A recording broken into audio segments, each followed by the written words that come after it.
Muy buenas a todos, ¿cómo están? Soy el maestro internacional Maximiliano Pérez y en este caso vamos a comenzar con una serie que tenía hace mucho tiempo ganas de hacer y es los torneos de la Unión Soviética, así que fueron considerados los torneos más fuertes del mundo, muchas veces por encima de otros tantos muy famosos, porque se congregaban los mejores jugadores de la Unión Soviética que en ese momento era la potencia máxima dentro del ajedrez, ¿sí? En este caso comentarles un poco acerca de que mucha de la información que voy a estar nombrando en esta serie, ¿sí? La saqué del libro de Taimanov y Cafferty sobre la historia de los torneos soviéticos. Aclarar esto porque es un gran libro que les recomiendo a todos que puedan adquirir porque comenta muy detalladamente las situaciones que ocurrieron en estos torneos, ¿sí? Bien, yendo ya directamente hacia lo que más nos gusta, la parte histórica, etcétera, comentarles que el organizador fue Ilyin Genevsky, ¿sí? El cual, entre otras cosas, debido a sus pensamientos bolcheviques, fue expulsado de la institución donde estudiaba y tuvo que terminar sus estudios en Suiza. Entonces, por eso es que después aparece el doble apellido de Genevsky, ¿no? Ilyin Genevsky, conocido Ilyin Genevsky sería exactamente todo, ¿no? Bueno, fue el que organizó el torneo, el primer torneo soviético de 1920, que en realidad no se llamaba Campeonato Soviético, sino las Olimpiadas Rusas. Y la verdad es que este primer torneo tuvo varias particularidades, varias extrañezas desde el plano sobre todo histórico. Porque claro, se dio en un ambiente un poco extraño, debido a la guerra que existía, la guerra civil que estaba atravesando Rusia, sobre todo la entrada de los aliados que destruyó básicamente al país, ¿no? Entonces, lo que sucedió básicamente es que había muchos problemas, sobre todo de alimentos. No había muchos alimentos en estos momentos y tampoco, aparte, otro gran detalle es que no se sabía quién estaba vivo y quién no. Entonces se lanzó una invitación para los que puedan participar. Porque claro, no se podía invitar a cada jugador porque no se sabía si había sobrevivido a la guerra. Entre otras cosas, hubo solamente 4 titulados, que son Alekhine o Alyoshin, vamos a empezar a llamarlo Alyoshin porque estamos hablando de la Unión Soviética, Levenfish y los 2 jugadores Radinovich, que curiosamente no eran parientes. ¿Qué había pasado? Que la Unión Soviética se había debilitado con respecto a sus jugadores. Debido a la guerra, muchos grandes jugadores se habían exiliado a otros países, como por ejemplo es el caso de Rubinstein, que se había ido a Polonia, Nimzowitsch, que había abandonado Riga para irse a Dinamarca, o Bernstein, el cual se fue hacia París, ¿sí? Entonces, justamente esto ocasionó que este primer torneo fuera muy fuerte, pero que muchos grandes jugadores no participaran del mismo. Por supuesto, no hay tantas partidas al respecto de este tipo de torneo, porque recién los boletines de los torneos se empezaron a emitir a partir de 1931, es decir que los primeros torneos de la Unión Soviética van a haber pocas partidas, ¿sí? Pero igualmente hay ciertas partidas que podemos revivir, ¿sí? Y bueno, y los libros de torneos a partir de 1940 recién, ¿no? Entre otras cosas, Ilyin Genevsky tuvo que lidiar realmente con situaciones bastante complicadas. Por ejemplo, entre otras cosas, los jugadores del torneo solamente tenían una ración de comida por día. Es decir, tenían muy acotada la ración de comida. Es decir, que pasaban hambre básicamente. Y eso realmente es impresionante, tratar de ponerse en esa situación porque es muy complicado jugar al ajedrez con hambre. Es realmente durísimo. Eh, entonces, por ejemplo, se generó una protesta de todos los jugadores, la cual Alyoshin no firmó, pero sí se puso en solidaridad con sus compañeros, porque él pensaba que jugar un torneo donde uno tiene ventaja debido a que sus oponentes están hambrientos no era honorable. Entonces, Alyoshin, que básicamente tenía una muy buena posición, ayudaba también a los jugadores, en este caso, con alimento, ¿no? Es muy interesante, y esto lo cito del libro, ¿no? De Taimanov y Cafferty. Recordar cómo Levenfish habló de esta situación, ¿sí?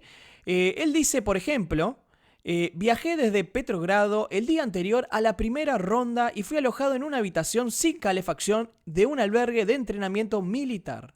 Para nuestras comidas fuimos incluidos temporalmente entre los aprendices militares. El hambre y la destrucción causadas por la intervención y la guerra civil se podían sentir a cada paso y la comida era más que modesta. Realmente impresionante, ¿no? Impresionante esta frase, ¿no? Por parte de Levenfish, el cual recuerda esta situación, ¿no? También recuerda otras situaciones cómicas, podríamos decir cómicas o impresionables del torneo. Por ejemplo, él habla sobre un incidente entre Aljofin y Blumenfeld, el cual es bastante gracioso, porque, por ejemplo, lo que sucedió es que se había aplazado la partida, entonces al otro día vinieron los dos con unos cuadernos gigantes de anotaciones explicando por qué cada uno estaba con ventaja, tratando de convencer al otro. O sea, algo fantástico. Entonces trataban de convencer al otro de que estaban mejor y a las 5 jugadas se habían desviado de los dos de todos sus análisis y la partida terminó en tablas. O sea, Aljofin decía que él tenía ventaja y Blumenfeld decía que él tenía ventaja y al final terminó en tablas. O sea, genial, genial. Después, otra anécdota que cuenta Levenfish al respecto de este torneo es que se dejó llevar por la dialéctica de Aljofin.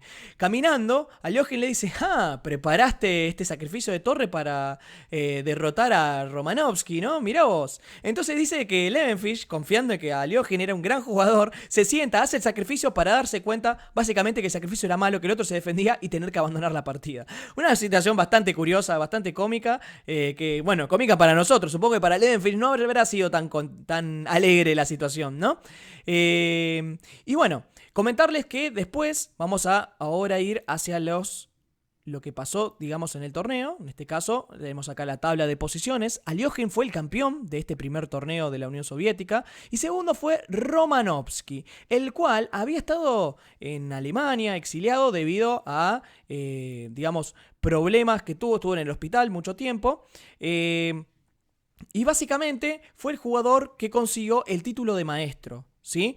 Había estado durante la guerra, estuvo internado en Alemania y esa situación lo favoreció bastante en sentido de que pudo estudiar mucho ajedrez. Entonces, claro, cuando llegó a 1920, básicamente era un jugador muy, muy fuerte. Después, el título nacional lo conseguiría 3 años después. Y muchas veces nosotros nos preguntamos, pero el título nacional, ¿qué no es tan importante? Pero claro, en esa época recuerden que la Unión Soviética era uno de los países potencia en el ajedrez, ¿no? Entonces, el título de maestro nacional es como decirles maestro internacional, básicamente. O sea, era un título terrible, muy difícil de conseguir, ¿sí? Bueno, vamos a pasar ahora a lo que todos estamos esperando. Vamos a ir hacia la partida directamente, ¿sí? Y en este caso, por supuesto, lo que voy a estar haciendo en cada partida, en cada, serie, en cada video que haga sobre esta serie, es ver una partida del campeón, ¿sí? En este caso, vamos a usar esta temática, a charlar acerca del campeón y mostrar una partida del mismo. En este caso, vamos a ver una partida entre Rabinovich, Ilia, el otro era Abram, ¿sí? Y Aljofin Alexander, que posteriormente fue campeón del mundo, ¿sí? Bueno, la partida arranca con D4, caballo F6, caballo F3, B6. Bueno, la idea en este caso, después de C4, E6, es que transponemos a una india de dama. La idea del negro en estas posiciones es simplemente desarrollar sus piezas y controlar el punto E4, que es justamente la única desventaja que tendría el blanco después de haber jugado caballo F3. Caballo C3, alfil B7, E3 y alfil B4. La idea principal de estas líneas es presionar sobre el punto C3 y, si es posible, destruirle la cadena de peones. Vino dama C2 y un plan típico en estas posiciones que es caballo E4. ¿Qué busca hacer el negro en esta situación? Bueno, primero y principal, como les había comentado, aprovechar la casilla E4, que debido al desarrollo tardío del caballo sobre C3, ahora está a merced de las negras. Por supuesto, el blanco en estas posiciones lo que busca hacer, más que nada, es luchar contra esta casilla, sobre todo, por ejemplo, con jugadas como alfil D3. Por supuesto, acá vino F5, defendiendo absolutamente todo, enroque corto y muy interesante, alfil por C3. La idea de alfil por C3, como les había comentado, es destruir la estructura de peón. Entonces vino peón por, enroque corto y caballo D2. Vean cómo el blanco está luchando por romper la hegemonía del negro sobre la casilla E4. Por esto, Aljofin juega dama H4, tratando de llevar más fuerzas al ataque. Entonces, acá se dan situaciones bastante interesantes. Por ejemplo, Muchos acá en esta situación dirían, bueno, pero como acá directamente y no pasa nada. Sin embargo, no sería tan buena decisión, porque después de caballo por E4, F por E4 se abriría la columna torre, con lo cual los ataques serían bastante potentes, ¿no? Entonces, por esta razón, vino F3, ¿sí? F3 expulsando el caballo. Simplemente caballo por D2, alfil por D2 y el blanco consigue, digamos, en cierta manera, eliminar al caballo de 4. Sin embargo, a cambio, vean cómo el negro consiguió que la estructura sea un tanto débil. Por eso es que desarrolla el caballo por C6. Porque una de sus ideas principales en esta posición es jugar caballo a 5, presionando al peón doblado de adelante. Es muy importante entender que cuando están los peones doblados, y sobre todo avanzados, como es el caso, que están avanzados un paso, es muy importante entender que hay que atacar al peón delantero de la posición. ¿Por qué? Porque es el peón que no puede ser defendido con una torre desde atrás. Entonces es el peón más debilitado, ¿sí? Ese es un concepto muy importante dentro de los peones doblados. Bueno, por supuesto, Rabinovich sabe que si se queda quieto, esa debilidad en C4 va a jugarle muy en contra. Entonces intenta abrir la posición con un E4. Con lo cual, Aljochin captura y juega caballo a 5, lo cual es una jugada muy lógica. Porque recordemos, si jugamos contra la pareja de alfiles, es muy importante cambiarle uno de los alfiles. Si no, el otro jugador va a dominar los dos colores, ¿sí? Entonces, por eso caballo a 5 es una muy buena idea. Aparte, recordemos también que si, por ejemplo, jugamos una posición en la cual tenemos ventaja estructural, si llegamos al final, esa ventaja se va a notar mucho más. Entonces, torre a E1, alfil por E4, cambio por supuesto, torre por y dama H5. En este caso vino dama 4. Entonces, consultarles en esta situación, ¿qué creen que habrá hecho Aljochin en esta situación? ¿Qué les parece? Les recomiendo que frenen un minutito o dos el video y piensen acerca de qué harían ustedes en esta posición. Bueno, supongo que ya habrán frenado, ya habrán visto las líneas y realmente acá hay una jugada que deja muy bien al negro, que ya tenía ventaja en la posición, pero que ahora queda con ventaja decisiva, que es caballo por C4. Muy buena jugada, aprovechándose de que si ahora el blanco come en C4 con la dama, viene D5 y me estaría ganando la torre por el ataque doble, ¿no? Entonces veámoslo, dama por C4, viene D5, y si por ejemplo quisiera jugar torre 5 intermedia, tengo siempre dama por torre, con lo cual después capturo la dama y me quedo simplemente con calidad de más, ¿sí? Por esta razón es que Rabinovich no capturó y jugó torre 2. Pero claro, el problema ahora es que no solamente tengo ventaja posicional, sino que ahora también material. Por eso vino B5, instalando el caballo en C4, que tiene una casilla súper fuerte, dama B3 y dama F5. Entonces, ahora lo curioso de toda esta situación es que el negro se empieza a meter por casillas blancas, ya que justamente es el alfil que eliminó y donde hay más debilidades de color del blanco. Torre F1, torre a B8, defendiendo el peón para poder liberar a la dama, ¿sí? Que tenga algún tipo de acción. Alfil C1 y A5. Entonces, vean cómo Aljochin avanza sobre el sector donde tiene mayoría de peones, es decir, donde tiene el peón de más.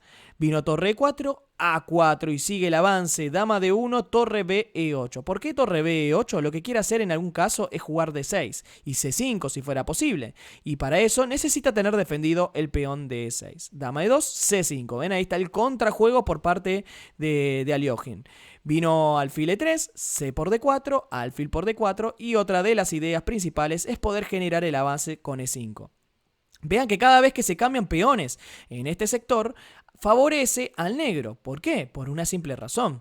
La simple razón es que tiene mayoría de peones por ese peón de más que tiene acá, ¿no? Entonces, en la partida vino F4. ¿Por qué? Muchos preguntarán, pero ¿y qué pasa si me como el peón de acá?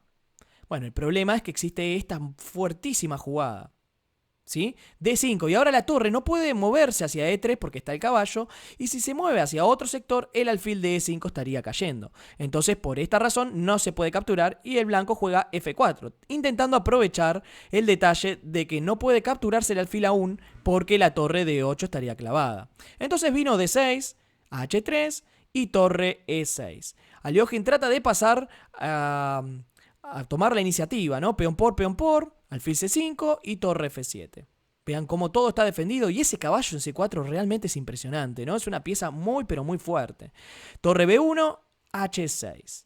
Bueno, en este caso vino torre por y El gran problema de esta jugada es que el negro dispone de la opción de jugar caballo D2, aprovechando el detalle de que la torre está, digamos, indefensa ante la captura, ¿no? Vino torre por A4 y dama C2. Entonces vean cómo ahora Aljofin toma la iniciativa completamente y empieza a generar amenazas terribles en la posición, como por ejemplo torre jaque o caballo jaque, por ejemplo, que es aún peor todavía porque la dama está colgada, ¿no? Entonces vino torre B8 jaque, rey H7 y rey H1, saliendo en primera instancia de la primera amenaza. Pero claro, el problema acá es que vino torre F1 jaque, alfil G1. ¿Y qué opinan? ¿Cuál es la mejor jugadora para el negro?